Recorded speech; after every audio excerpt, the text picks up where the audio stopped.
Isn't that amazing? Okay. So how much do you have to know before you can become a Christian? You have to know some basics. You have to know there is a God. You have to believe there's a God. You have to know what that plan of salvation is, and you have to know why you're doing those things. You have to know that Jesus died for the sins of the world and that you want to obey that. Those are important things. But you do not have to know the whole Bible. But should you be a person that wants to continue to study and grow and learn the rest of your life? But you don't have to know it all to get into Christ, and I'm glad of that. Could you imagine if we had to pass a big old test before, a Bible test from Genesis to Revelation before we become Christians? We already have congregations that are somewhat smaller. Can you imagine how small they'd get if everybody had to pass the test before even getting into Christ? So no, you don't have to know that. Is there something important I should mention? You have to count the cost of being a Christian.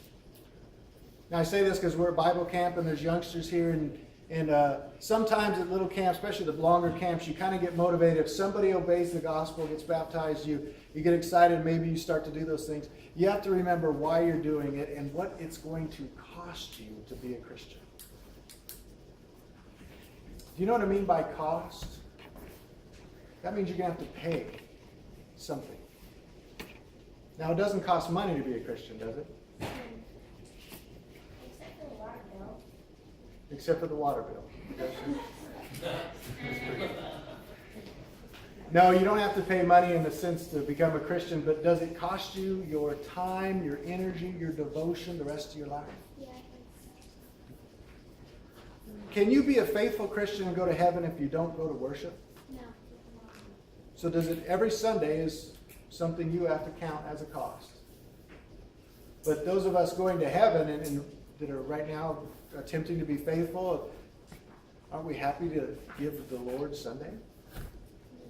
So we don't look at it as, oh, what a bummer, I got to go to worship. We're excited about it.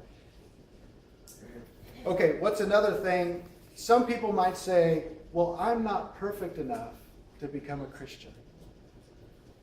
Some people think, well, you know, and I've talked to people, they say, well, you know, right now I have a lot going and you know, I like to do certain things that, you know, they might think are sinful. So, you know what, once I'm done, tired, and I'm tired of doing those sinful things, then I'll clean up my act and become a Christian.